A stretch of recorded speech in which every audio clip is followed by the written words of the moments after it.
pessoal, bom dia, é um privilégio, um prazer estar com todos vocês de novo aqui em mais uma sessão de cooperação do Projeto Nova Juntos. Hoje nós vamos falar com o Valdir de Ameixeiras, nós vamos ter meia hora mais ou menos de conversa para conhecermos, temos aí um aprofundamento um pouco maior sobre as experiências e as práticas. Depois nós vamos falar com o pessoal do Cisanvi. Rápida, e depois nós vamos ter mais meia hora para nós discutirmos, tirarmos dúvidas, assim, apresentarmos. Rapidamente eu vou chamar aqui só as pessoas para que se apresentem rapidinho, eu vou chamando aqui pela ordem que aparece aqui na minha tela. Então, vou começar aqui a Simone Júlio, que está aqui, só rapidinho de onde é, e para se apresentar, e a gente já vai passando rapidinho. Olá, bom dia. Sou a Simone da Associação Oficina, e é isso, Portugal. Maravilha. Lise, você se apresenta aqui, você está na minha telinha aqui na próxima. Olá, gente, bom dia. Eu sou a Railise, trabalho aqui na CNM, né, para o Projeto Nova Juntos. Maravilha. Bem-vindos. Wilson Soares, aqui de Juazeiro. Bom dia, pessoal. Wilson Soares, da cidade de Juazeiro do Norte, no interior do Ceará, no sul do Ceará. Bom dia a todos. Rudimar, aqui do CISGA. Bom dia, Rudimar Cabelon, diretor executivo do CISGA, consórcio público da Serra Gaúcha, hoje com 19 municípios participantes do consórcio. Caxias ingressou no consórcio. Maravilha. O pessoal da CEPLAG de Cascavel. Bom dia a todos, Suzana e Andressa, aqui da Prefeitura de Cascavel, Secretaria de Planejamento e Gestão. Maravilha. Bruno, aqui de Tarumã. Bruno Fonseca, da Secretaria de Desenvolvimento Econômico e Inovação de Tarumã. Maravilha. Sinara Sandri. Que é lá de Sinara, eu sou jornalista, sou brasileira, sou de Porto Alegre e estou num estágio de pós-doutoramento aqui no CES, em Coimbra. Então, estou entrando na equipe do CES. Maravilha. Daniela e a Mônica aqui do Cisanvi, que vão falar conosco bastante hoje. Daniela. Olá, bom dia. Eu me chamo Daniela, sou agente administrativo do Cisanvi. Maravilha. Mônica. Olá, bom dia. Meu nome é Mônica Menezes, sou gerente de serviços do Cisanvi. Ok. Ronaldo.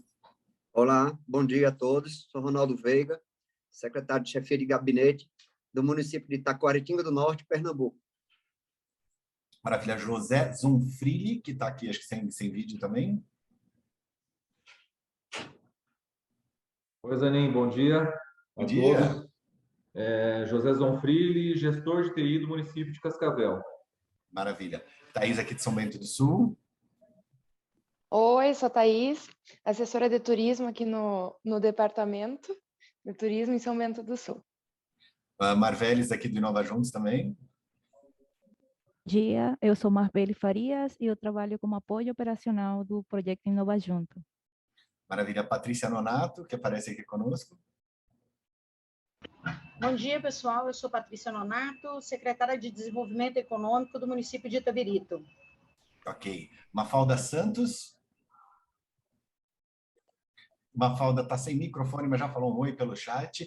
A Sheila Holtz, aqui também de Portugal. Olá, bom dia. Eu sou da equipa do SES. Como vocês podem ouvir, eu também sou brasileira, sou natural de Santa Catarina, mas vivo aqui em Portugal há muitos anos. Trabalho com o Giovanni e faço parte do Inova Juntos pela equipa do SES. Ok, nós temos aqui o Estevão Reis, de Juazeiro também.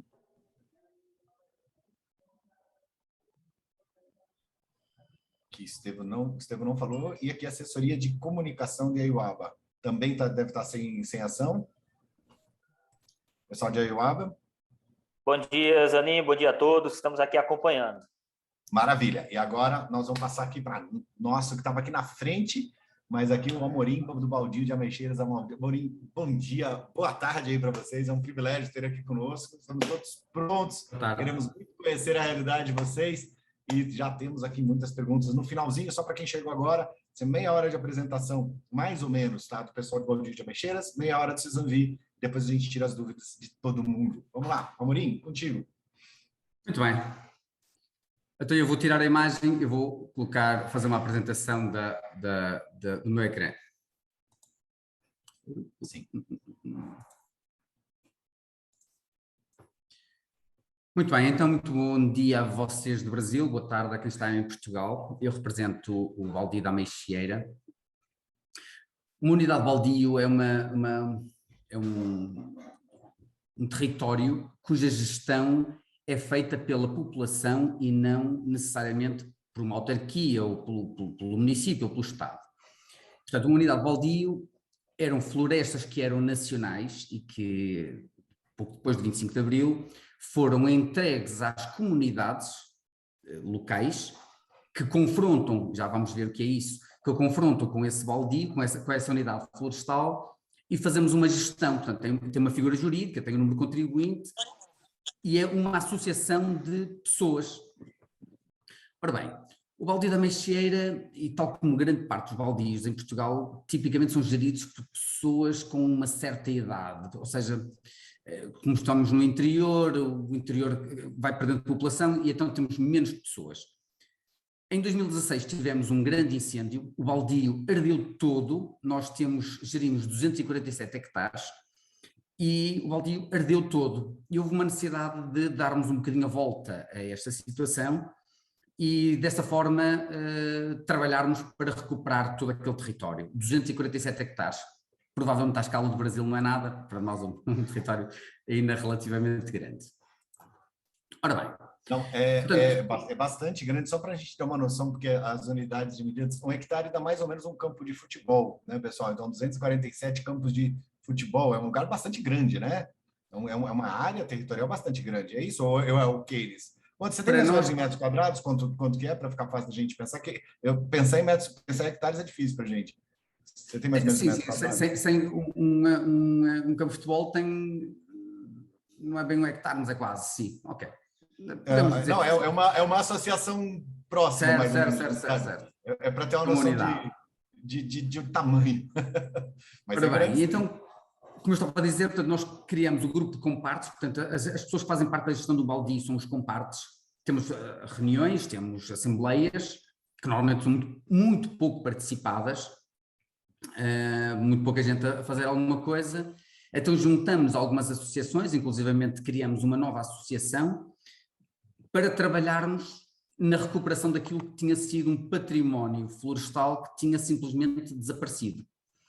Isto requer muita resiliência por parte de todos, muita força de vontade, muito trabalho, mas sobretudo resiliência, porque estas coisas vão correr mal, algumas vezes correm mal, e nós temos que ser resilientes para até que elas corram bem.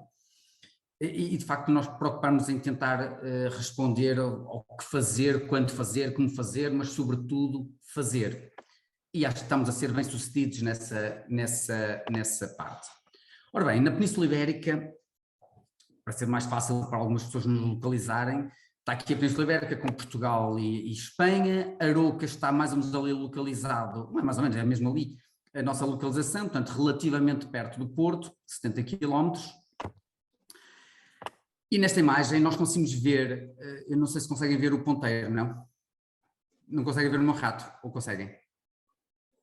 Sim, conseguimos. Conseguem? Eu consigo, sim. Portanto, toda esta área sinalizada aqui a verde é a área do nosso baldio. A Vila de Arouca fica aqui, portanto, o município fica aqui. Os lugares que fazem parte de um baldio, portanto, neste caso é a Meixeira, que fica aqui, Corrais, que fica aqui, e as Cales, que ficam aqui. Portanto, as populações que antigamente usufruíam daquele espaço que era do Estado, era para lá que levavam o gado para se alimentar, etc., e recolhiam alguma madeira. Portanto, são estas comunidades desta zona aqui que fazem a gestão deste baldio. Em Corrais já não mora ninguém, nas Cales moram umas 7 ou 8 pessoas, e na Meixeira moram também 7 ou 8 pessoas. Mas os compartes são mais do que esses, porque os proprietários dos terrenos, que entretanto já saíram desta zona, também são compartes, também participam na gestão deste território. Para termos uma melhor percepção da geografia, é que esta cota aqui embaixo da Vila de Arouca fica mais ou menos a 250 metros de altitude, e cá em cima temos 1100 metros, 1090 metros de altitude. O nosso baldio estende-se aqui desta zona mais baixa, dos 400 metros de altitude até aos 1100 metros.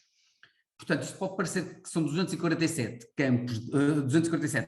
hectares, não sei quantos campos de futebol, mas eles estão todos inclinados. Este terreno é bastante inclinado, portanto, tenho bastante acentuado. Ora bem, nós tivemos que criar na altura uma agenda e tudo isto passou por sementeiras, vamos lá perceber porquê, plantações, depósitos de água e, sobretudo, plantar, cuidar, plantar, cuidar, plantar, cuidar, plantar, cuidar. E é aqui que nós estamos nesta fase, no plantar, cuidar, plantar, cuidar, plantar, cuidar. Porquê as sementeiras? Depois de um grande incêndio fica toda esta área exposta, como eu referia, é um declive muito acentuado, fica toda exposta à erosão. E quando vêm as chuvas, levam a terra toda por ali abaixo. A terra é o nosso melhor património, a terra é a água. Nós temos uma profundidade de solo muito baixa, e daí que nós tínhamos uma necessidade muito grande de manter aquele solo fixo, por forma que os escorrimentos não levassem a terra toda e depois era impossível florestar. Daí que nós organizamos de imediato sementeiras. Portanto, segurar as terras, claro que também permitiu alimentar alguns animais, já foi tarde demais para alguma matéria orgânica, até porque desde que se fazem as sementeiras até a planta nascer e enraizar, as coisas demoram algum tempo. O incêndio foi em agosto de 2016, e a chuva em novembro levou grande parte deste território. Também não valia a pena fazer sementeiras em agosto. Portanto, tivemos que as fazer em setembro e fomos muito rápidos a fazê-lo. E aqui vocês começam a ver como é que é a imagem do nosso território. Declives muito acentuados, estamos aqui com um grupo de voluntários a colocar sementes na terra. Aqui está ali um careca a fazer um balde de sementes. Juntamos ali vários tipos de sementes de forma a segurar a terra no solo. Esta imagem não é muito perceptível, mas nota-se aqui algumas sementezinhas, né? Isto foi um desastre ecológico muito grande porque não houve animal que escapasse e muito poucas foram as plantas que escaparam. Mas ao fim de algumas semanas já começávamos a ver alguns resultados. Como conseguem ver, já temos aqui erva a nascer, e esta erva com as suas raízes ajudaram a fixar um bocado de terreno, de solo. Isto para nós foi um motivo de orgulho, porque ao contrário de outros locais que também arderam em Portugal na mesma altura, não foram tão rápidos a segurar, a ter estas ações de recuperação do solo e não tiveram os mesmos resultados que nós. Isto para nós foi um motivo de orgulho muito grande. Mas também nos custou muito tempo, Atenção, nós não somos pagos, isto é tudo por carolice. Quase tudo isto são voluntários. Nós gastamos aqui ou o nosso dinheiro, ou, como foi o caso de uma parte destas sementes, tivemos patrocínios de empresas aos quais nós pedimos para nos ajudarem. Ora bem, seguiu-se, entretanto, a plantação de milhares de árvores, muitos milhares de árvores. A nossa resiliência, que há pouco referia, tinha a ver com isto. Muitas árvores plantam-se, às vezes são mal plantadas, outras não se adaptam, outras porque já não têm solo, outras que foram mal plantadas, porque nós trabalhamos com muitos voluntários e, portanto, nem sempre as plantações são feitas da melhor forma, e muitas morreram. E a seguir temos que voltar a replantar. Fizemos sementeiras diretas, portanto, enterramos as sementes na terra, criamos uma série de viveiros, recolhemos as sementes e fizemos os nossos próprios viveiros com as nossas plantas originárias ali. Eu, quando me refiro a plantas, refiro-me sempre a árvores. O nosso objetivo é ter floresta.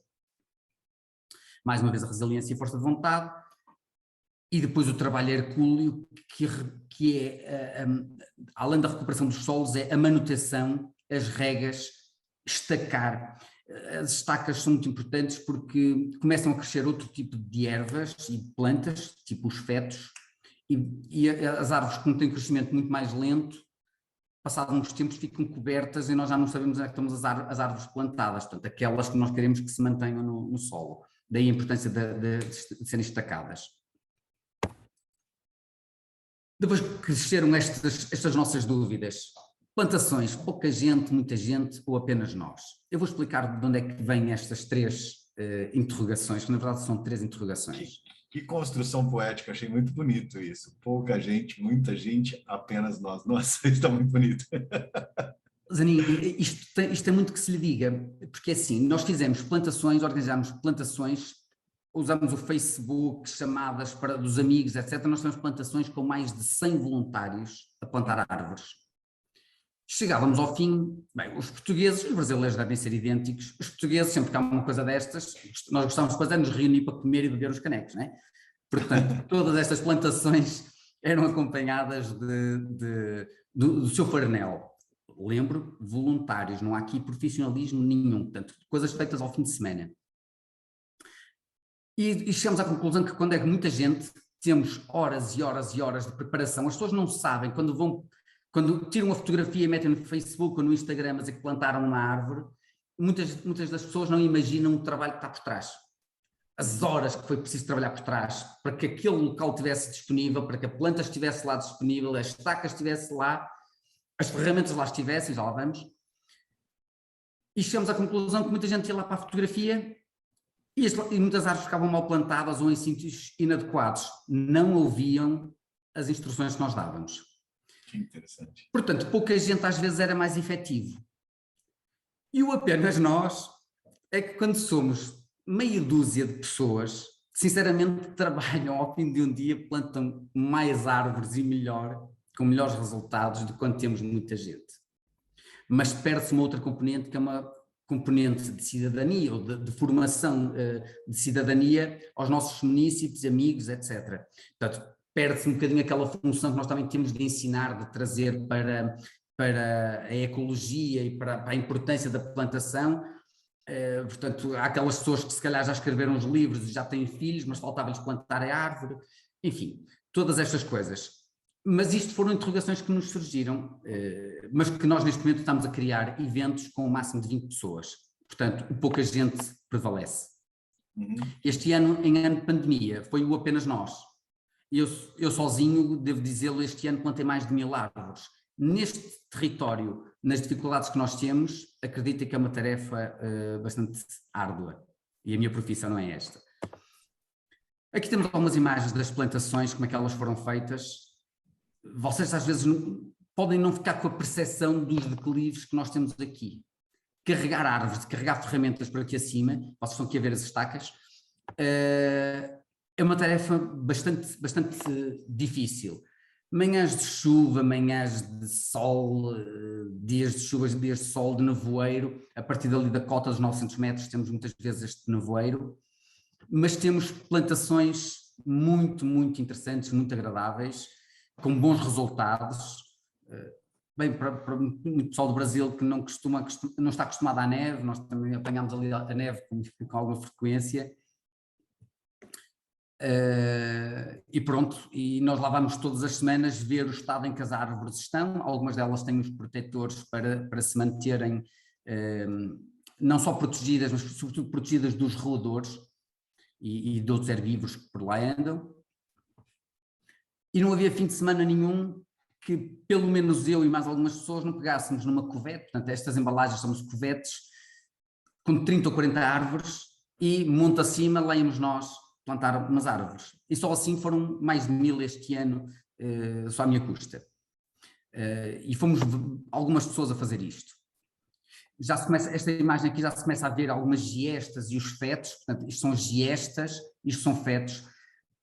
São indesejados, não são propriamente plantas que nós desejemos aqui. São de cá, mas nós não desejamos que elas cá estejam. Afetam o crescimento das árvores que nós queremos. Depois temos aquela parte da resiliência, que é aquilo que nos custa muito.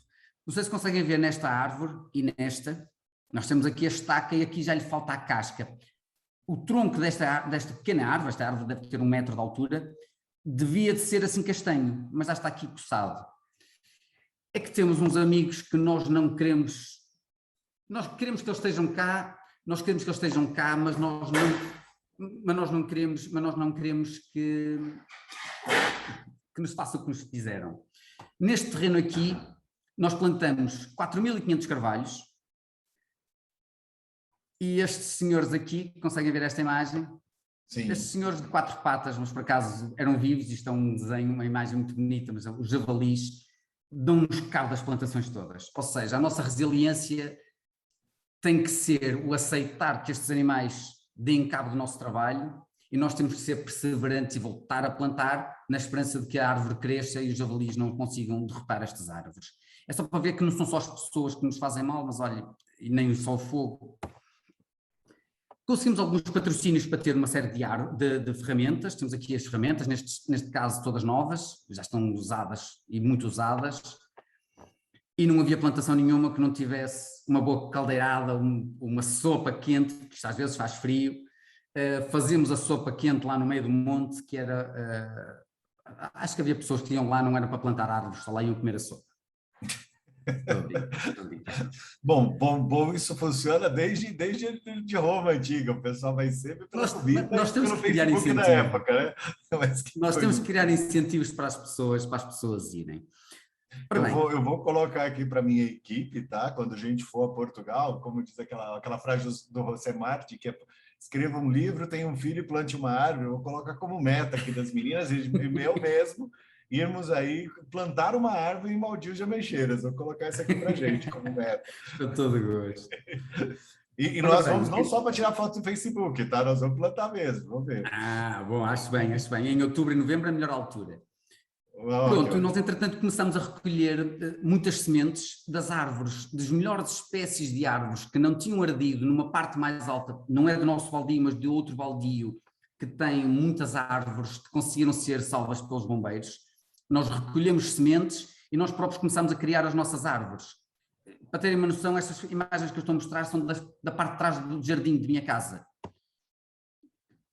É semear, pô-las ali, tratá-las todas direitinhas, lá está, para que as pessoas tirem a fotografia para mostrar no Facebook ou no Instagram que plantaram uma árvore.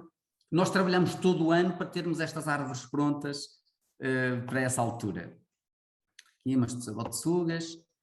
Isto é no terraço de um jardim, de um prédio de alguém que também nos contribui com plantas.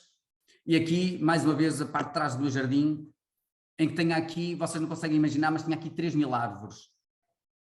Isto, para nós, é fundamental. São árvores essencialmente autóctones, áceres, aqui temos azevinho, temos faias, temos carvalhos, temos copressos, temos muitas árvores muito interessantes. Nós estamos a tentar fazer uma floresta o mais diversificada e o mais autóctone possível.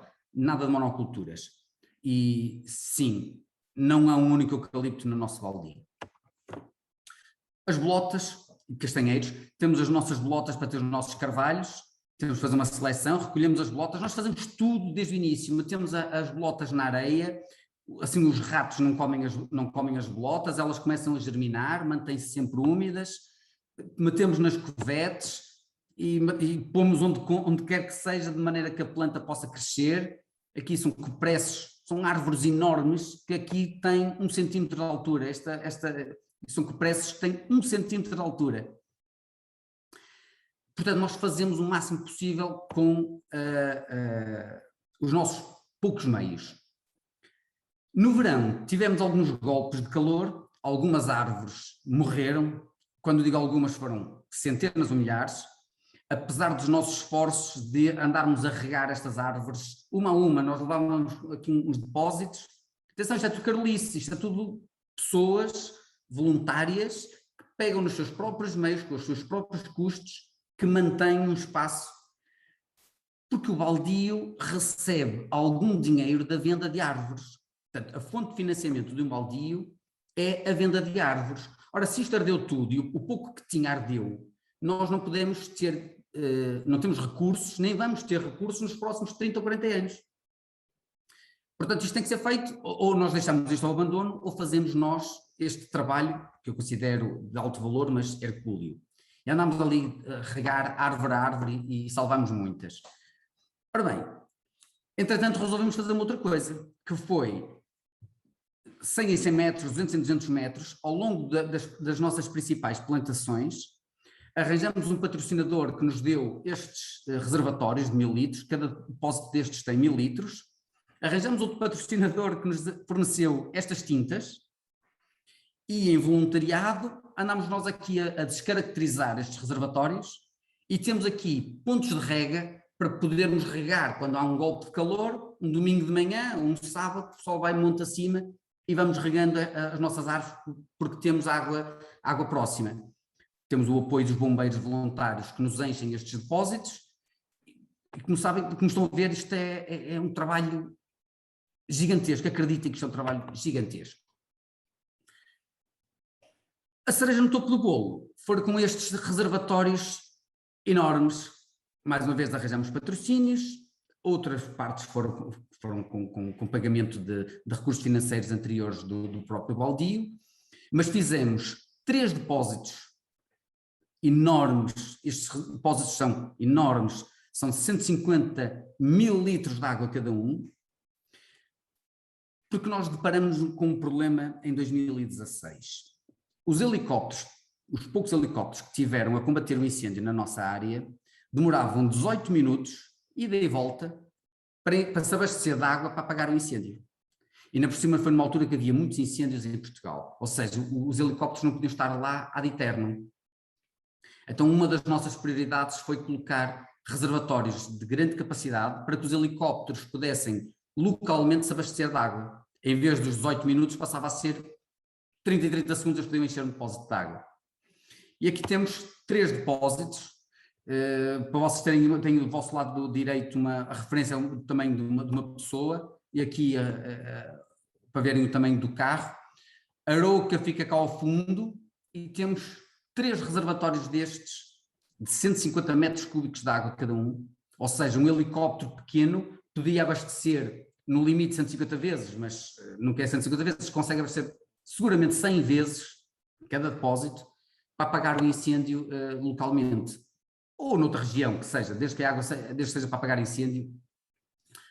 Devo-vos dizer que esta pintura ainda não é a pintura final, isto é uma pintura de tratamento anticorrosão, ainda falta a pintura final, mas já estão operacionais estes depósitos. Agora andamos à procura de um patrocinador para arranjarmos a tinta para dar o acabamento final de descaracterização disto na paisagem. E ficam a faltar umas listas vermelhas e brancas, que os helicópteros, é uma regra, que os helicópteros precisam de que os depósitos tenham. Mas reparem, isto tudo com trabalho de voluntariado. É a nossa grande imagem de marca, muito trabalho, muito trabalho, muito trabalho. Mas conseguimos com isso largos milhares de árvores plantadas. Continuamos a ter milhares de árvores em viveiro e continuam a crescer para os próximos anos. Eu já tenho a sementeira das árvores que vamos plantar, não este ano, mas no próximo ano. Como dizia, como vocês viram, os reservatórios de rega e combate a incêndios. Mas, curiosamente, temos muito pouca mobilização dos habitantes locais. Os habitantes locais não se sentem muito motivados para a plantação da floresta autóctone. Procuram muito mais uma rentabilização da floresta. Aqui em Portugal é muito comum a de eucalipto, por causa da fileira florestal da indústria de papel. Então procuram o eucalipto, e nós não queremos nada dessas plantas, para nós são consideradas invasoras. Não queremos nada dessas plantas. Trazem vários problemas, né? Trazem problemas de secar o ambiente, matar a fauna local, matar a flora local. A competição é desonesta, né, Lanu? Tudo. Morrer com a coisa autóctone, né? Inclusivamente, vocês, vou voltar a esta imagem, vocês estão a ver a Arouca lá ao fundo, neste vale encaixado aqui em baixo. Reparem, este vale era um vale com muita agricultura. Infelizmente já não tem tanta agricultura assim, mas tinha muita agricultura. A água que estas pessoas usam no verão para poder regar os seus campos agrícolas depende da água que está nos reservatórios em altitude, mas não nos reservatórios destes, é nos lençóis freáticos. Os eucaliptos não só absorvem muita desta água, como não permitem que a água se entranhe na terra e, portanto, faz os corrimentos rápidos montanha abaixo, e a água não é retida em altitude. Este é um dos problemas do eucalipto, e grande parte destas árvores que vocês estão a ver aqui são eucaliptos, mas não no nosso baldio.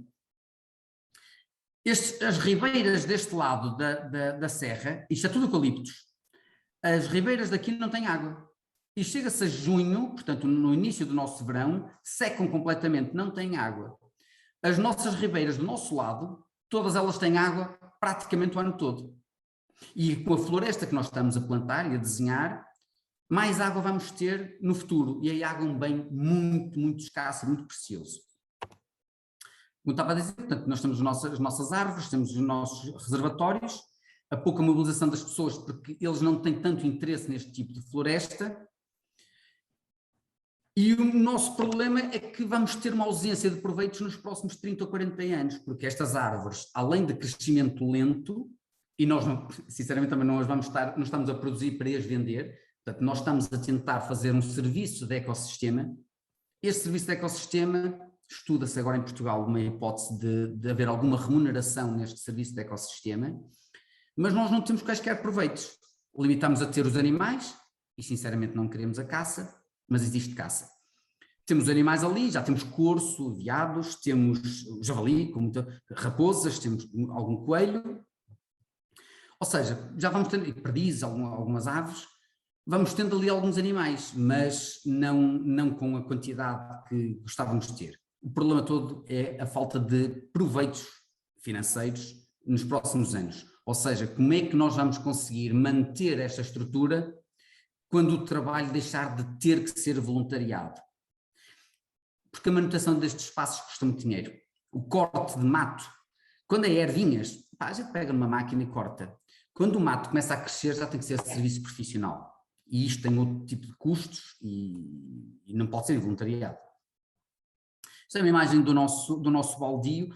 Aqui conseguem ver que está um reservatório ainda em construção, portanto ainda não está pintado. Isto é com carqueja, isto foram fotografias tiradas nas minhas caminhadas durante o confinamento por causa do Covid.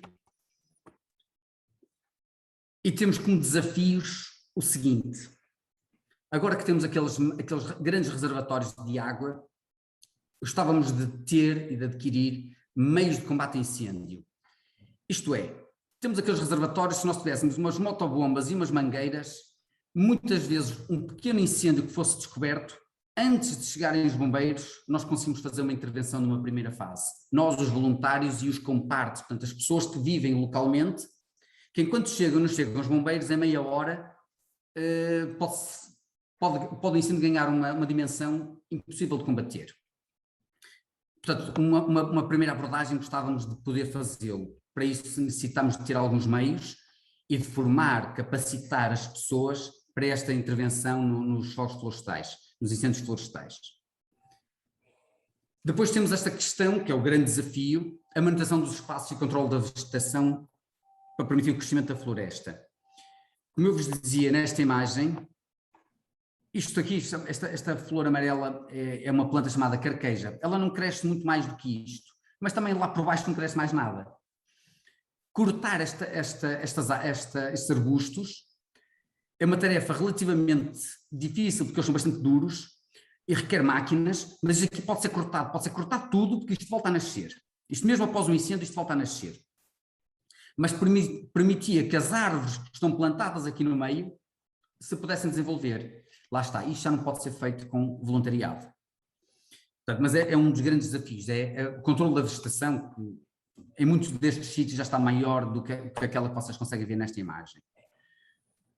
Depois temos esta questão que é a floresta resiliente e autóctone, aquela que nós andamos a plantar, versus um financiamento que permita que esta floresta seja, para as atividades operacionais, de manter uma floresta desta. Portanto, este é o nosso grande desafio, é como é que vamos manter esta floresta que andamos a plantar, sobretudo até as árvores terem uma dimensão tal que, sinceramente, já seja preciso fazer muito pouco.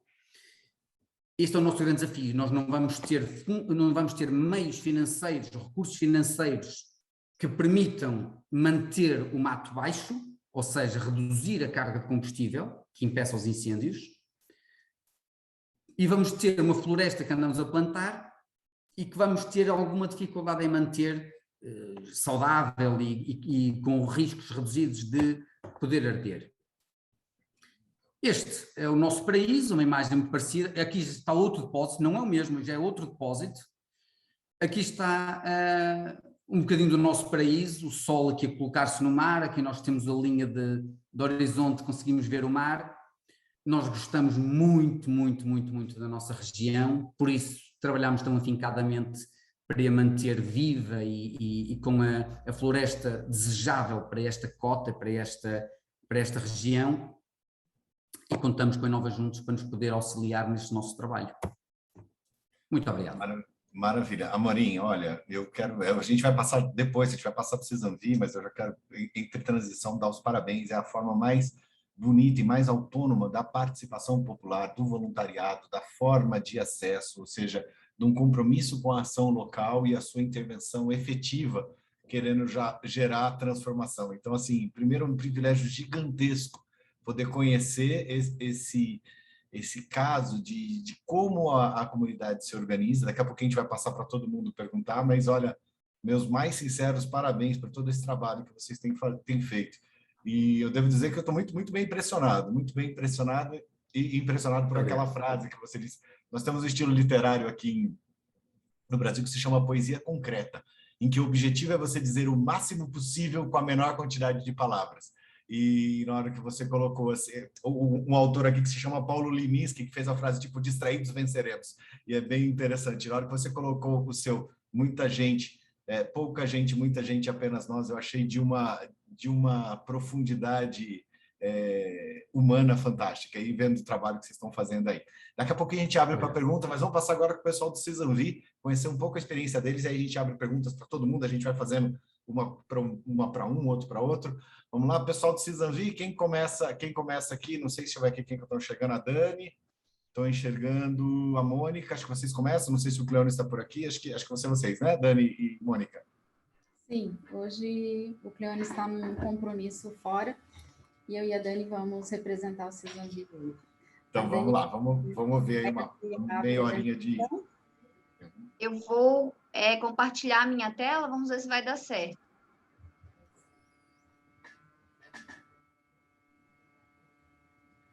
Deu certo? Sim, estamos vendo. Ah, beleza. Deixa eu voltar aqui para o começo. Opa, aqui. Isso. Então, obrigada, Dani. Nós somos o CISANVI, a maior parte das pessoas que estão aqui já nos conhecem, né?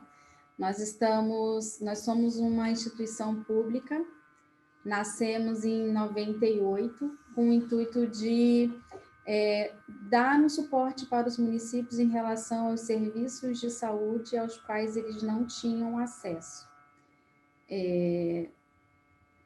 Diferente de Portugal, diferente de outros lugares, nós temos um território muito grande, muita dificuldade de acesso aos serviços de saúde devido às concentrações. Então, esse grupo de municípios se consorciou, se uniu, no intuito de ter acesso a alguns serviços que o Sistema Único não consegue contemplar, e muitas das vezes em alta e média complexidade. Hoje nós temos 16 municípios, a nossa região é a região do Médio Vale do Itajaí, e nós, além desses 14 municípios do Médio Vale do Itajaí, nós temos 2 que são da região da Foz do Rio Itajaí-Açu, que são de uma região da área do litoral norte de Santa Catarina.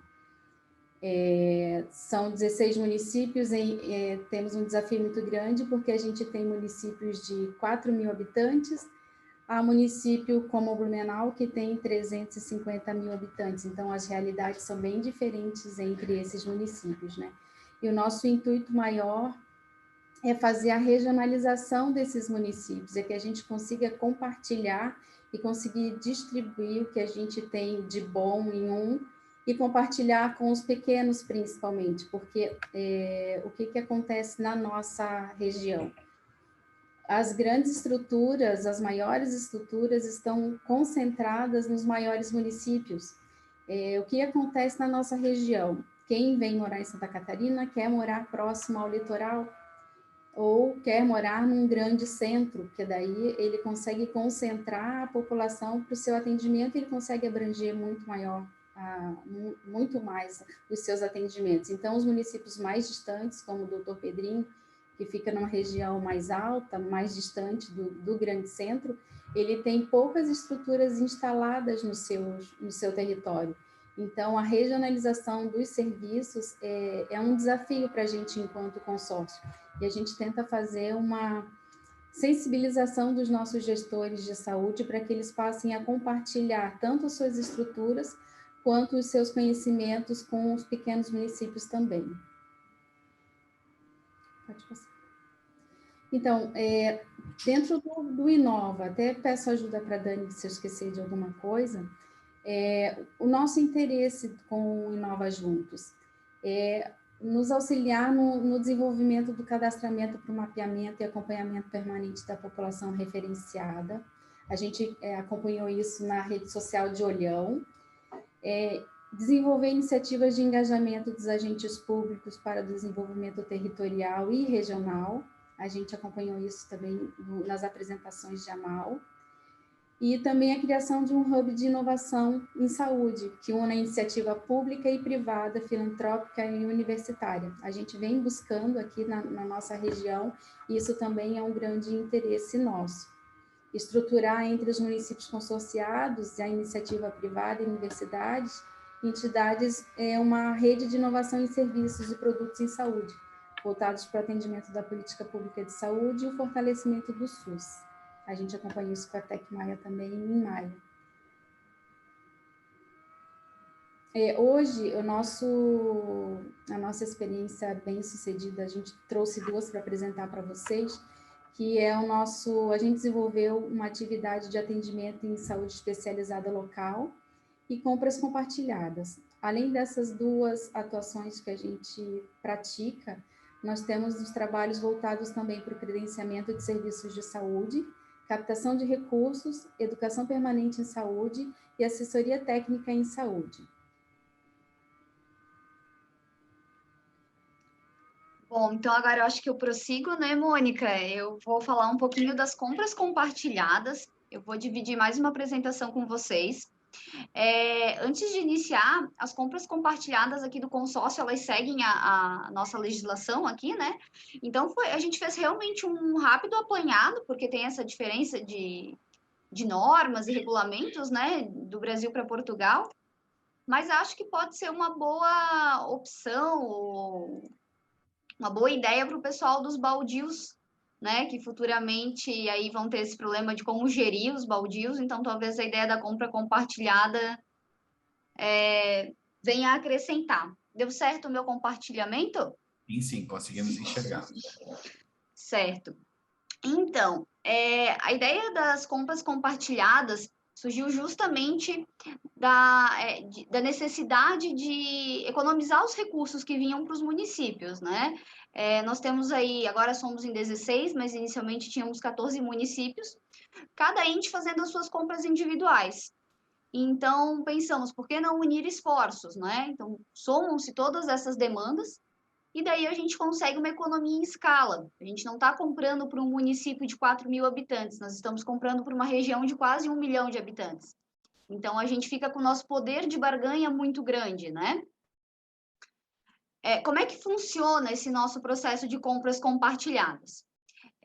Nós identificamos a demanda, nós realizamos o processo e acompanhamos as compras. Quando eu falo compras, né, entendam também contratação de serviços. Então, tudo pode ser feito através das compras compartilhadas. Quando a gente fala em identificação da demanda, então a gente sempre busca não tirar a autonomia do município, né, do ente consorciado. Então, o ente vai identificar qual é a necessidade dele, né, quais itens, quantos, o quantitativo, né, quantos ele precisa daquele determinado serviço ou daquele produto. E daí é que a gente vai começar a montar o processo. Então, a gente congrega essas necessidades para montar o processo.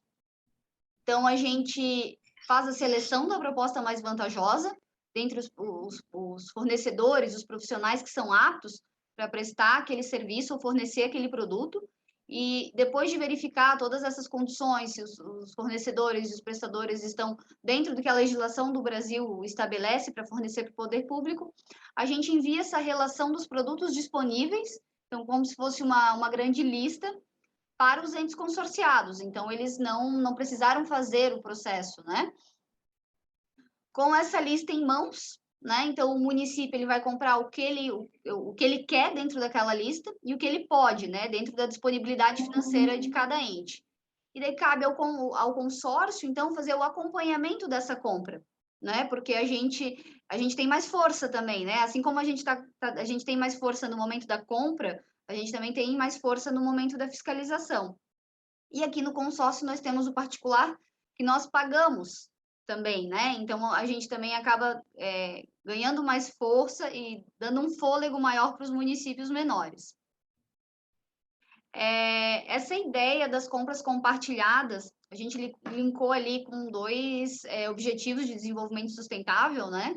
Que é a redução das desigualdades, né? A partir do momento que a gente compra por menos, a gente pode comprar mais, logo a gente pode ofertar para mais pessoas, atender mais a comunidade. Então, a gente reduz as desigualdades. E também ali a ODS 17, que é incentivar as parcerias público-privadas, né? Incrementar essa parceria. Porque a ação do consórcio, né? Ela sempre visa, né, o desenvolvimento regional.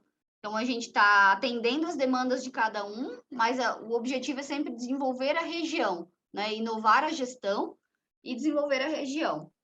E é claro que, não sei como funciona em Portugal as compras públicas, mas aqui no Brasil, a partir do momento que nós temos 16 municípios fazendo compras públicas, são 16 acompanhamentos que devem ser feitos, né? Tribunal de Contas, Ministério Público. Então, a partir do momento que é um processo só para esses 16, então é um processo só que tem que ser acompanhado. Então, a questão da transparência também acaba ganhando força. Quanto à economia, né, que eu acho que daí é onde a gente mais consegue mostrar resultado, né? Nós fizemos um levantamento, aí especificamente em medicamento, e daí, claro, depende muito do porte do município, né? E também depende do medicamento.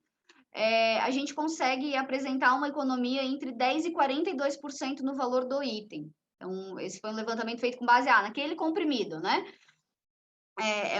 Realmente é muito expressivo, né? Quando a gente está falando aí de milhões que são gastos com a saúde. Isso é economia direta, né? A gente não consegue botar no papel ainda toda a economia indireta, né? A economia de escopo que essa ideia de compra compartilhada traz.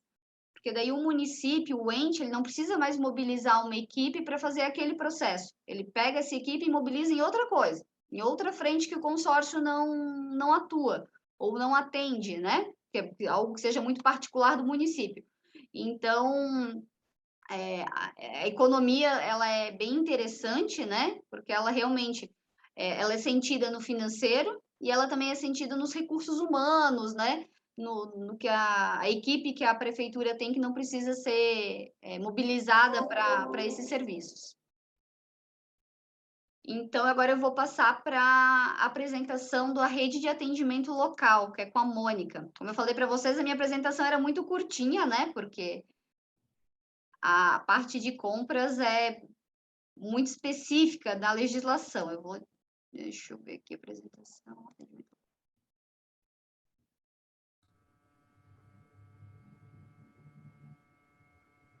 Deu certo? Sim, estamos vendo. É com você, Mônica. Então, como eu falei no início, né, o nosso consórcio ele era bem direcionado para os serviços de saúde. Até nem comentei isso antes, nós estamos mudando o nosso ramo de atuação, tivemos a aprovação dos prefeitos para que a gente abranja um maior leque de opções para os municípios e realmente atuarmos no desenvolvimento de outras áreas dos municípios, né? Mas hoje a experiência que eu vou trazer é em saúde, que é o atendimento especializado local. Até queria falar para o Amorim que a carqueja ali, que vocês arrancam, nós utilizamos aqui no Brasil como chá, para controle da pressão arterial, para o controle da diabetes e também para o aumento da imunidade. Então, assim, alguma serventia ela tem. Alguns lugares é praga, aqui é remédio, né? Olha que coisa louca. Ela é bem utilizada e é bem útil.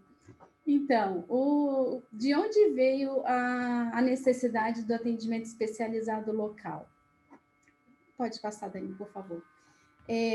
A atenção especializada, ela tem grandes dificuldades no Brasil, principalmente lá no início a gente teve as instalações, não vou falar da história do SUS do Brasil, mas ela tinha instalações específicas, a atenção à saúde era muito precária, depois a gente teve as instalações da rede federal, então elas continuaram sendo muito direcionadas, potencializadas em alguns locais, e em outros lugares as pessoas continuavam sem acesso. E hoje ainda é assim, como eu comentei antes, a gente precisou descentralizar a saúde, e isso ficou ao encargo dos municípios.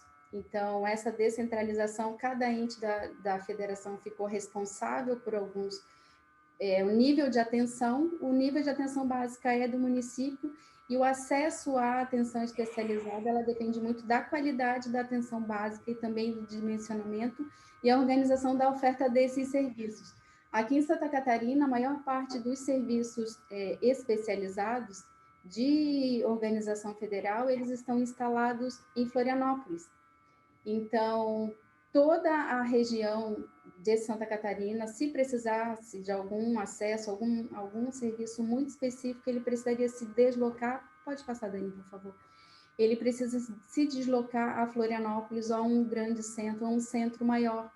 E isso é uma grande dificuldade, porque nós temos uma área muito grande, nosso território é muito extenso, e isso você tem um impacto muito grande na vida da população, porque ele perde tempo se deslocando, ele sai do trabalho dele, nós não temos rodovias adequadas, a gente já está há 40 anos com a nossa 470 em obra, que não finaliza nunca, então esse deslocamento é muito dificultoso para a população, e também a dificuldade que esses profissionais especializados, eles não têm interesse em se instalar nas redes, nesses pequenos municípios.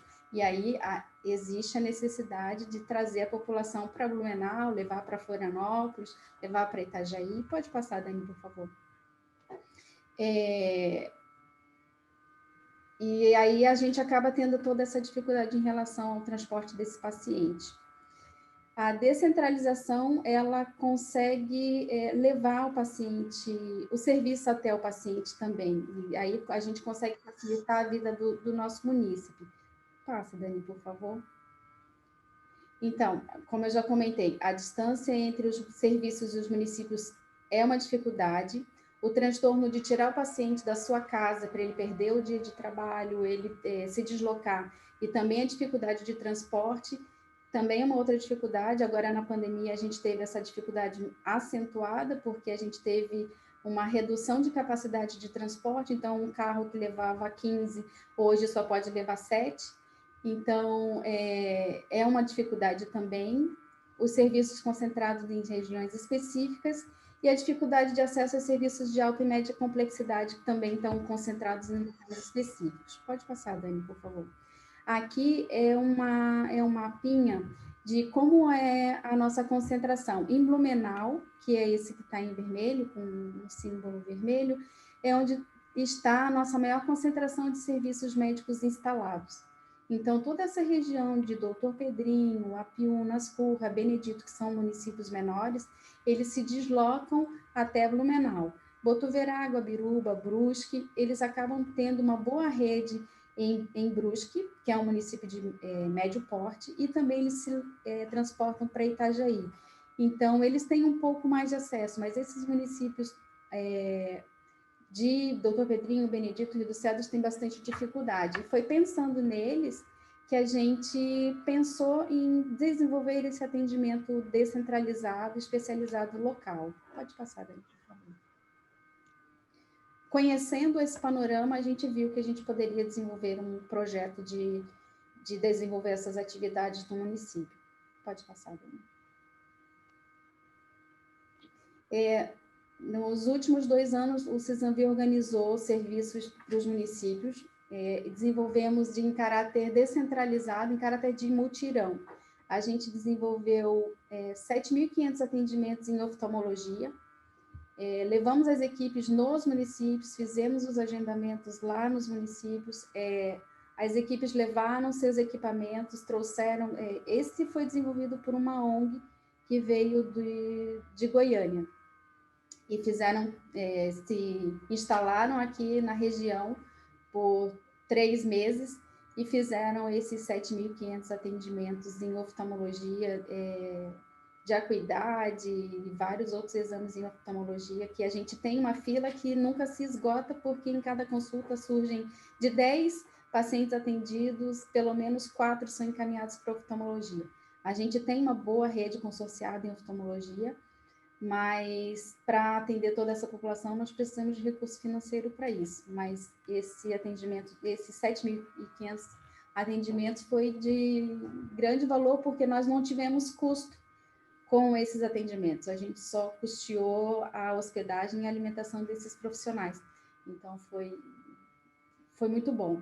Além disso, nós tivemos alguns mutirões de ultrassonografia, de Doppler e ultrassonografia, e mais de 905 consultas em especialidades como neurologia, urologia, cardiologia e outras, em que esses profissionais se deslocaram até os municípios. Então, os municípios cederam suas estruturas para que o profissional fosse até a sua estrutura fazer atendimento da sua população, sem que ele precisasse sair da casa dele, que ele pudesse se deslocar do trabalho dele, sair, se ausentar por, no máximo, 1 hora e meia, e poder voltar para o trabalho dele. Então, assim, isso é qualidade de vida, né? Pode passar, Dani, por favor. Então, o que quer dizer mutirão? Mutirão é uma organização que você faz em grande escala. Você se organiza para atender um grande número de pessoas. E com essa experiência exitosa, a gente viu que nós podíamos melhorar isso e transformar isso num projeto que a gente pudesse ampliar o nosso atendimento utilizando a rede que nós já temos nos municípios. Então, nós elaboramos uma proposta da criação de rede de atendimento local, com o objetivo de levar os profissionais de saúde de atendimento ambulatorial dentro dos municípios. Então, assim, ao invés do município levar o seu paciente até a clínica consorciada, o município abre a sua porta, organiza um ambiente para que esse profissional se desloque do seu local até o município para fazer o atendimento da população dele. Então, a gente achou que isso iria dar certo e está dando certo, porque nos mutirões já foi uma experiência, e depois dessa experiência, os próprios profissionais nos procuraram para continuar fazendo esse tipo de atendimento. A gente fez um levantamento dos... Volta um pouquinho, Dani, por favor.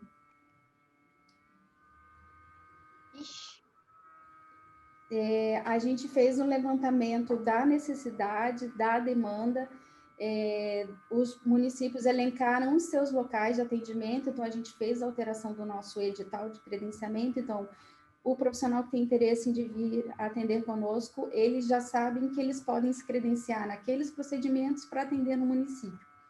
Então, a gente fez a alteração do nosso edital. Hoje, algumas dificuldades que a gente sabe que existe é a falta de conhecimento da sua demanda real dos municípios, a falta de organização dos seus serviços, isso às vezes pesa, e também a concentração da tecnologia. A gente entende porque elas estão instaladas em alguns locais, porque os investimentos tecnológicos são muito altos, né? Algumas especialidades não, porque é só o conhecimento, a formação e a pessoa física para poder fazer o atendimento da população, mas em muitos casos a gente depende de muito investimento tecnológico em equipamento, em instrumentos. Isso também a gente acaba entendendo por que eles estão instalados nessas regiões, nas grandes regiões no nosso país. Mas, assim, dessa forma a gente consegue amenizar em muitas especialidades, como psiquiatria, neurologia, que a gente tem um pouco de dificuldade de conseguir profissional, mas a gente consegue levar até o município, diminuindo o transtorno para os municípios. Era isso hoje. Daniel, acho que acabou. Passa para o próximo, por favor. Era isso para hoje. Muito obrigada. Então, vamos lá. E agora a gente vai abrir aqui para uma série de perguntas. Eu vou tentar fazer assim, tipo, umas 2 ou 3 para os baldios, depois a gente volta para cá. Só eu já tenho perguntas que daria para eu ficar aqui umas 4 horas falando, porque eu acho absolutamente o exemplo mais vivo desse processo de transformação. Olha só, assim como a gente tem no Baldios essa coisa do voluntariado, do mais simples dos processos, quando a gente olha para o Cisanvi, ele junta o outro extremo, que assim, somos pequenos, mas juntos somos melhores, juntos somos mais fortes. E é esse processo de agregação de conhecimento, de esforços, de saberes, de fazeres e de tecnologia que torna o processo da integração do CISANVI algo assim digno de extremo reconhecimento. Quando nós estamos vendo o SUS aqui para o pessoal de Portugal, nós temos a universalização da saúde, o atendimento é público, ele é gratuito para todas as pessoas, em todas as áreas de atendimento, então, ou seja, é um tremendo avanço a forma como a organização que esses municípios vêm fazendo com orçamentos tímidos, ou seja, falta dinheiro, falta opção, e eles conseguem garantir com essa agregação um resultado fantástico. Então, eu já tenho 1 milhão de perguntas, mas vou abrir para vocês. Eu quero começar, então, as primeiras perguntas aqui para o Amorim, ao Didio Ameixeiras. Quem quer fazer pergunta? Se não, faço eu aqui. Então, levanta a mão aqui, gente, quem está com o vídeo, que eu posso fazer. Mônica, vai lá, sua pergunta. Eu fiquei curiosa em relação à região, Amorim. Pelo que eu entendi, é uma reserva. Vocês não moram ali no baldio, vocês moram fora. É isso?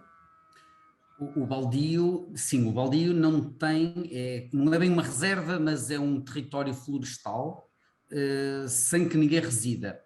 As populações residem nas proximidades. Por exemplo, a minha casa fica mais ou menos a 400 metros da região que já é baldio.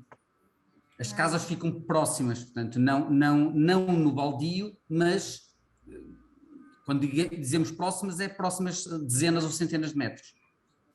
Eu achei agora, muito uma coisa interessante, então.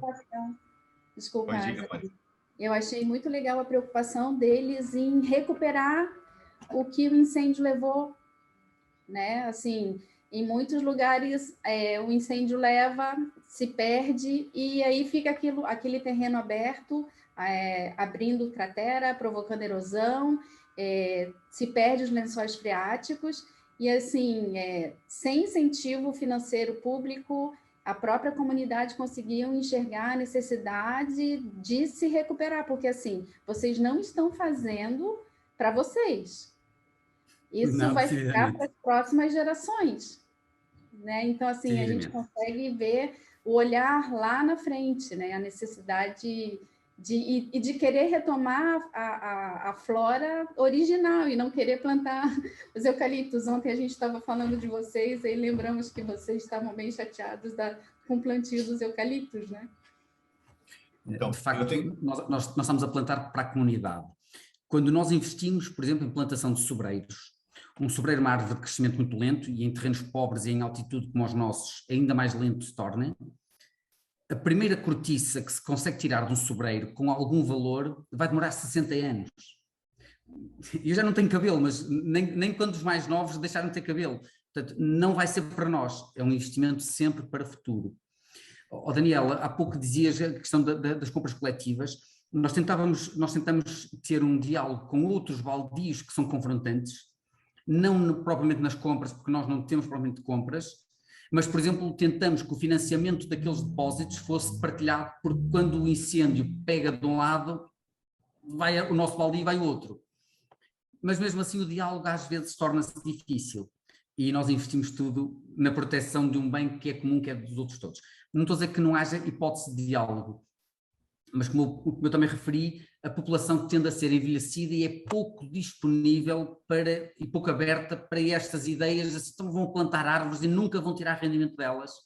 É esta a grande questão e é difícil de atrair outras pessoas para ideias como a nossa, que são sustentáveis, mas muito pouco sustentáveis financeiramente. Maravilhoso. Temos aqui de perguntas. Eu vou segurar aqui. Tem aqui o pessoal de Cascavel, da CEPLAG, e depois o Rudimar aqui que levantou a mão ali, estão com a mão levantada. Pessoal, Suzana, pergunta de vocês. Então, Maurício, minha pergunta, gostaria de primeiro parabenizar, né, aos nossos colegas CISANVI, a gente já se encontra semanalmente, esse excelente trabalho realizado e a gente acompanha, digamos que mais em tempo real as práticas deles. Gostaria até de agradecer, nós tivemos um contato direto e fomos muito bem atendidos pela Daniela ali, passou altas instruções ali para o Renato, já gostaria de aproveitar o espaço para agradecer. E agora, falando diretamente para o Amorim, eu tenho uma pergunta e, claro, que primeiro eu tenho uma parabenização, porque, tipo, Amorim, você tem ideia que você nos tira de uma dimensão do imediatismo, dos resultados rápidos e de pensar, tipo, a longo prazo em coisas que realmente importam? Tipo, eu estou realmente emocionada. A sua apresentação me emocionou. E se o Maurício citou sobre que foi até poético, eu vejo que, além de poético, também vi muita estratégia sobre, muitas vezes a gente reclama de tem poucos envolvidos, não tem muita gente para ajudar, mas quem disse que são números que fazem a diferença? Eu realmente gostaria de registrar minha admiração pelo trabalho que vocês desenvolvem aí, e fiquei muito curiosa de saber. Eu entendi que é uma organização própria mesmo, dos membros, das pessoas em si, né, do território em si, mas existe algum aspecto de liderança, de organização, alguém que define como que os trabalhos vão ser feitos? Existe esse tipo de organização, ainda que, né, seja uma gestão compartilhada, territorializada? Como que é isso? Maurício, respondo ou aguardo pelas outras perguntas? Por favor, vocês são as estrelas de hoje. O nosso objetivo, Amorim, é fazer aquilo que a gente já está fazendo aqui no Brasil, que todas as semanas a gente conversa com todo mundo. Então, assim, a gente quer que todo mundo seja os mais novos amigos de infância. E você já está passando para o nosso rol de mais novo amigo de infância. Então, nós queremos saber de você. E acho que talvez seja importante para a gente entender que Portugal tem uma estrutura administrativa diferente. Ou seja, tem o federal, depois já vem direto ao município, não tem estados, os baldios têm uma característica diferente. Mas, por favor, responda, e depois a gente passa para o Rodimar. Ora bem, sim, um baldio, como disse, tem uma figura jurídica, portanto, tem um número de contribuinte, como se diz aqui, é uma figura jurídica. E nós temos uma Assembleia de Compartes, eu sou Presidente da mesa da Assembleia, e existe um Conselho Diretivo que deverá elaborar um plano para um ano e um plano para todo um mandato de 3 ou 4 anos. Portanto, as diretrizes devem emanar deste programa, feito e operacionalizado por um Conselho Diretivo. Mas o Conselho Diretivo são 3 pessoas, da qual normalmente só uma é que é de facto mais ativa, e o resto dependemos do tal voluntariado que o baldio não organiza, mas recorre a organizações. Neste caso particular nós temos 2 organizações que trabalham muito ativamente connosco, que é uma associação Matéria-Prima, da qual eu também faço parte, e uma outra organização que é o Movimento Gaio, que consegue mobilizar muitos voluntários e fazem ações de plantação e de manutenção e até de vigilância. O Movimento Gaio faz vigilância contra fogos florestais, portanto, detectar os fogos antes que eles ganhem outras dimensões. Portanto, isto é feito com voluntariado e muitas vezes com pessoas vindas de fora, mas as diretrizes devem ser organizadas pelo baldio enquanto instituição em si. Ou seja, não se planta uma árvore numa determinada região do baldio, numa determinada área geográfica, porque sim, planta-se porque foi planeado. Esse planeamento recorre-se a alguns profissionais com conhecimentos técnicos, outras vezes é um bocadinho por carolice e por inventariação, o que é que já existia antes, o que é que não existia antes, o que é que dará, o que é que não dará, e outras informações que recolhemos, porque em anos idos, no tempo de Salazar, vocês já devem ter ouvido falar no Salazar, o Salazar definiu que aquela região deveria ter muito pinheiro, mas originalmente ali não era pinheiro.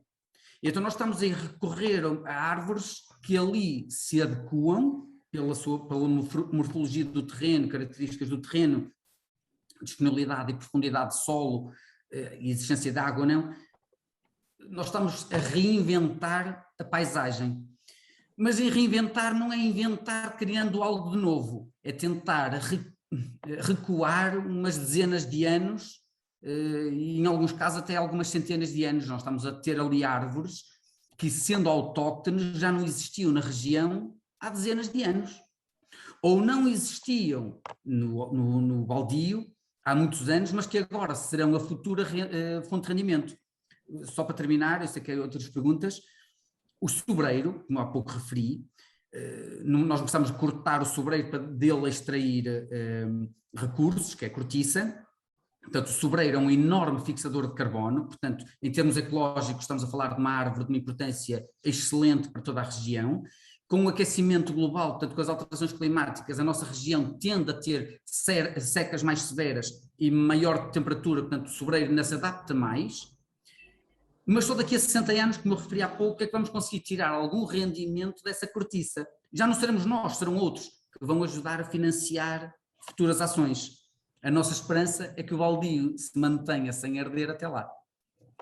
Mas sim, existe uma figura jurídica a gerir o baldio. Maravilha. Rudimar e depois a Marta Nieto Romero também levantou a mão aqui para a pergunta. Rudimar, você? Bom dia, parabéns aí à equipe do Cisangui, a Dani, a Mônica, enfim, pela apresentação. Fiquei curioso com esse edital de credenciamento, as alterações que vocês fizeram. Depois eu vou estar entrando em contato para pedir aí, para trocar uma ideia. O Amorim, se eu compreendi, né, Amorim? Você falou lá e agora você repetiu essa questão da perspectiva da viabilidade econômica desse processo todo, né? E aí eu, como administrador, aí esquece o meio ambiente, não seria, neste momento, não teria condições de reservar uma área específica dentro desses estudos que vocês fazem com a equipe técnica e ter a plantação de árvores que pudessem ser comercializadas atendendo a demanda da região e dando um retorno mais imediato para vocês, não esperando esses 60 anos que você falou em média aí, mais ou menos. É bem uma questão aí econômica, tá? Ela não é uma questão talvez nem muito legal, mas é uma questão econômica de viabilidade, inclusive, todo esse esforço que isso comprova que o ser humano pode salvar o mundo ainda, né? Dá certo e pode dar certo.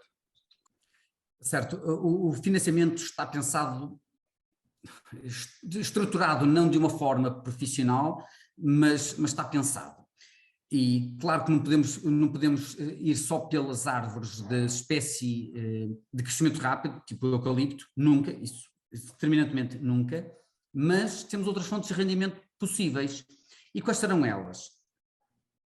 Nós plantamos um arbusto que é muito vulgar aqui em Portugal, ou era vulgar em Portugal, que agora se está a recuperar novamente, sobretudo no sul, que é o medronheiro.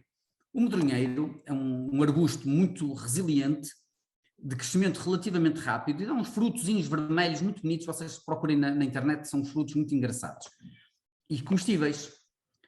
E faz-se compota, faz-se aguardente de medronho, faz-se licores, ou seja, a própria comunidade, como lhe dizia, nós temos uma gestão comunitária, mas a comunidade é que vai tirar proveitos. A comunidade poderá tirar proveitos, por exemplo, do medronho, quando ele for em quantidade suficiente. Nós temos plantado alguns milhares de medronheiros. A taxa de sucesso é bastante elevada, na ordem de 70%. Isto é, esperamos nós que daqui a 2, 3 anos comece a haver quantidade de medronho suficiente para poder começar a haver alguma exploração. Mas é um trabalho moroso e buscar frutinho, os frutos são sempre pequeninos. Portanto, mas que é possível porque existem outras regiões aqui no país que já tiram proveito da aguardente de medronho, sobretudo. Aquele fermento muito rápido. É quase uma marula, comemos o fruto, se não temos cuidado, podemos ficar embriagados pela fermentação no estômago, no aparelho digestivo. Existe um outro fruto, que é a castanha sativa, portanto, é um fruto, vocês devem conhecer a castanha, não sei se vocês aí no Brasil também têm ou não, e que é muito típica também daqui da nossa região. Requer solos bastante mais profundos, isto é, não pode ter muita pedra, e vertentes viradas a norte, que é a maior parte do nosso território. A castanha, que nesta altura, nós estamos na época da castanha, a castanha é vendida a 3, 4 euros o quilo, portanto eu não sei quanto é que isto está em reais, mas ainda é algum valor. Só que tem um grande problema, que o Brasil também tem, que os portugueses têm. Dá trabalho, porque as castanhas caem e é preciso ir apanhá-las. Mas que é uma importante fonte de rendimento, só que é preciso ir apanhar as castanhas todos os dias.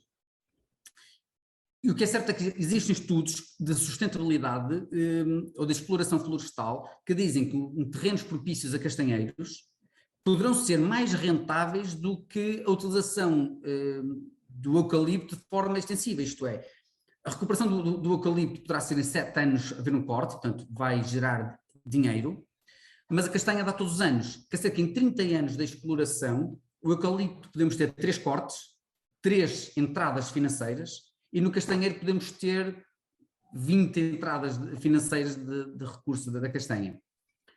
Mas lá está, é para a comunidade, e sinceramente se calhar já não será para mim, porque os castanheiros demoram algum tempo a crescer também.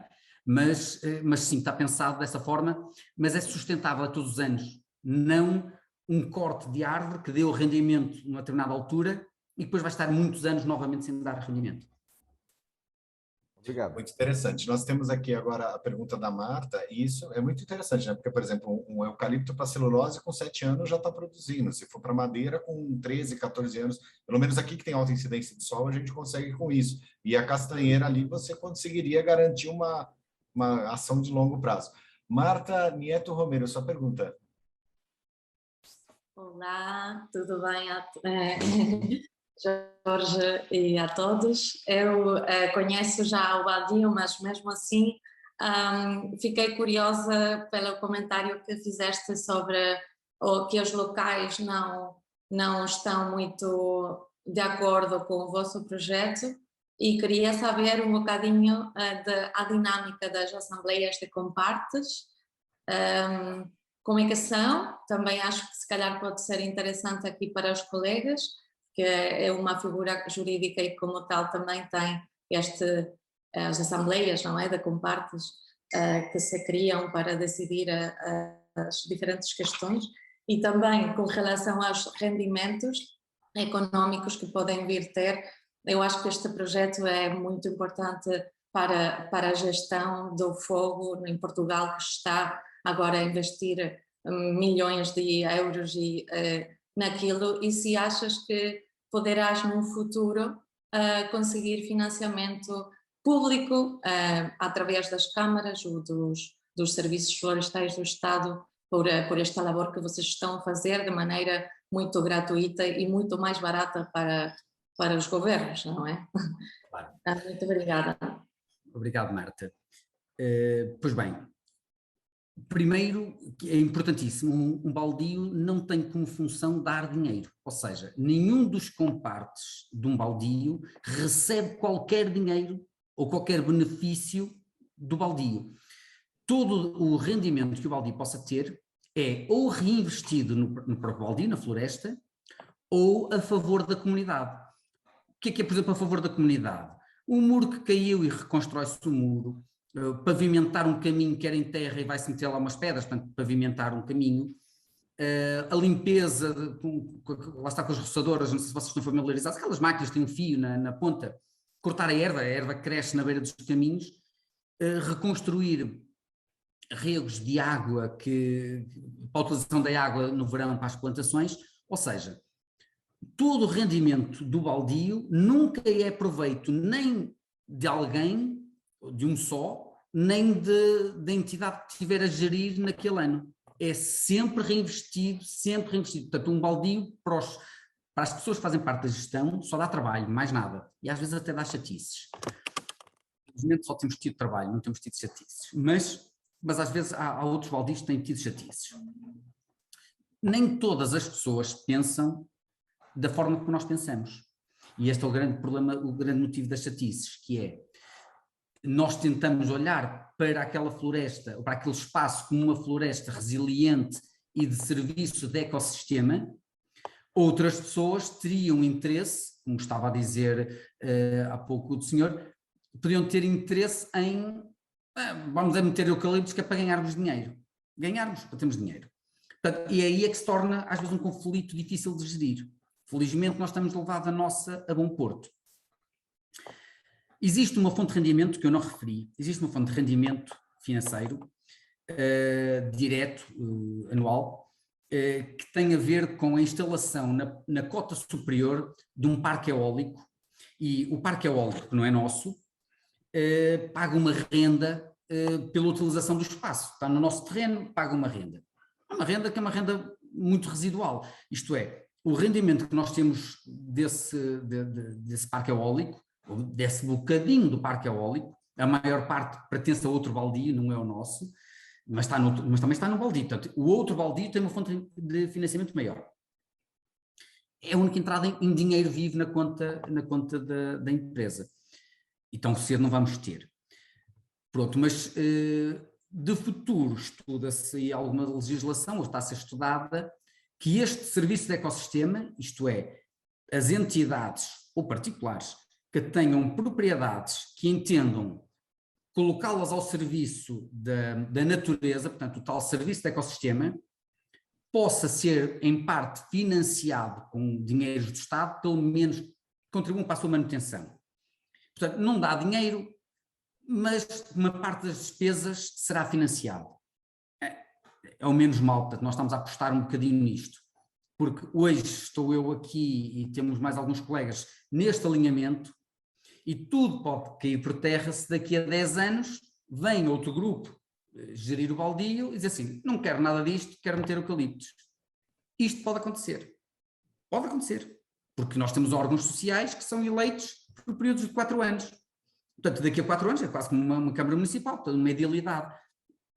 Se o programa eleitoral dessas pessoas não tiver umas grandes opções de plano, uns planos de longo prazo, que depois sejam alinhados com os futuros, podemos ter um problema. Nós estamos a tentar criar essas bases para o futuro. Maravilha. Pessoal, eu vou fazer uma pergunta que eu estou me segurando também para fazer perguntas, para deixar todo mundo participar. Assim, uma contribuição, talvez. Quando eu estava trabalhando no município de São Sebastião, no litoral de São Paulo, e nós temos a floresta atlântica, né? Então tem a Mata Atlântica, é mar e floresta, é um lugar belíssimo, maravilhoso de se visitar e de se viver. E eu trabalhando junto com o pessoal da Secretaria de Meio Ambiente, nós tínhamos esse problema muito grande da recuperação de plantas autóctones que conseguissem trazer essa característica para a região. E nós tínhamos um problema muito sério dessa questão da competição entre as plantas. E aí o que acontece? Se você colocava um eucalipto, outra coisa, ou uma praga, ela ampliava e você perdia essa competição por sol, água e recursos. Porque você tinha uma planta alienígena que se sobressairia ali. E o que nós fizemos que foi muito específico? Aquilo que vocês estão a fazer, por exemplo, nas casas de vocês, de pequenos viveiros municipais, foi construído um viveiro municipal, e esse viveiro municipal gerava flores autóctones, e essas flores eram vendidas ou elas eram doadas para a população e para as crianças plantarem. Mas elas eram doadas assim. Uma empresa privada fazia uma doa, comprava essas plantas levavam para as crianças aprenderem a plantar em casa. Então, nós incluímos na estrutura minha mãe tem muito a ver com isso, porque ela sempre foi uma plantadora massiva de árvores. Ela nos levava para plantar árvores desde pequenos. E hoje você passa lá e você vê árvores maiores do que a gente. Eu já estou com 46 anos, as árvores estão grandes. E essa forma de criação de viveiros poderia ser um espaço de visitação, de cultura e de crescimento. De uma forma financeira, além dessa questão da exploração. Pessoal, nós temos uma previsão de até meio-dia, lembrando que a gente pode repetir outras chamadas, outras ações, essa é uma primeira rodada de ações de cooperação. Alguém mais tem alguma colocação, querem fazer perguntas, precisa ver? É que a gente aqui do Brasil, a gente se encontra toda semana, então o pessoal já pergunta bastante do CISAMV. Alguma contribuição extra que vocês queiram colocar? Se o Nelson quiser falar alguma coisa, Sheila, o pessoal que está vendo aí de fora, a Simone de Campo Magro, que entrou aqui com a gente, a Simone também da oficina, algum comentário adicional, porque, olha, excelente, um dia memorável de troca de experiência com vocês, viu, pessoal? Mas, Maurício, no seguimento do que estavas a dizer, sim, existem 8 baldios na nossa região. Nós somos aquele que é mais dinâmico. Nós estamos a tentar fazer as coisas com calma, mas pelo exemplo. Isto é, nós estamos a fazer a procurar ter uma liderança pelo exemplo, inclusivamente contra a autarquia, que também é gestora de um baldio. Portanto, nós fizemos muito mais rápido, estamos a fazer um serviço que sirva de exemplo para poder ser replicado. Isto não é uma coisa que se faça de uma sentada só, estamos a fazer pelo exemplo. Nós temos os viveiros, a maior parte deles são pessoais, embora tenhamos uma escola primária que foi desativada, que serve de viveiro, mas depois o trabalho de ir lá regar as árvores no verão era um trabalho muito grande, então nós em casa conseguimos fazê-lo mais facilmente. Mas estamos a tentar atrair a autarquia para que o viveiro seja de cariz municipal e consiga abastecer de árvores autóctones todos os outros baldios para fazerem aquilo que nós também estamos a fazer. Isto está a ser feito. Que interessante, que coisa boa. Pessoal, deixa eu ver aqui, nós temos 2 minutinhos finais, se alguém quiser fazer alguma contribuição, lembrando que amanhã, nesse mesmo horário, nós vamos ter 2 outros exemplos muito legais, nós vamos ter Lisboa e Tarumã. Olha que conexão legal do mundo, baldios e CISAMV, eu acho essa essa fusão de uma riqueza gigantesca. Nelson, quer fazer alguma consideração final? Eu vejo que você está a sorrir, como dizem aí em Portugal, então parece-me que levantou a mão existencialmente. Diga lá. Não levantei a mão. Estou super tranquilo a acompanhar as apresentações. Só às vezes me questiono se alguns termos que nós utilizamos são fáceis de entender. Por exemplo, o Amorim agora falou em autarquia. A autarquia, no caso, ele está a referir-se ao município, à prefeitura. Portanto, às vezes pode haver um termo ou outro, mas eu creio que quem terá dúvidas poderá sempre perguntar. Muito maravilha. Pessoal, então, para que nós consigamos fazer uma coisa bastante organizada, ou seja, nós vamos começar nos horários, nós vamos encerrar nos horários para respeitar as agendas aí de todos nós. Então, nós vamos encerrar essa sessão de cooperação, já agradecendo demais ao Amorim, a todos vocês que estiveram presentes, ao exemplo, ao pessoal de Portugal que esteve conosco. E amanhã nós estamos aqui de novo, talvez no outro link, não sei, para falarmos com Tarumã e com Lisboa. E Amorim e o pessoal de Cisãovi, o nosso muito obrigado pelo compartilhamento de informações e por esse canal efetivo de negócios, tá bom? Um grande abraço e até amanhã, pessoal. Tchau, tchau. Obrigado, um abraço. Até amanhã. Obrigado.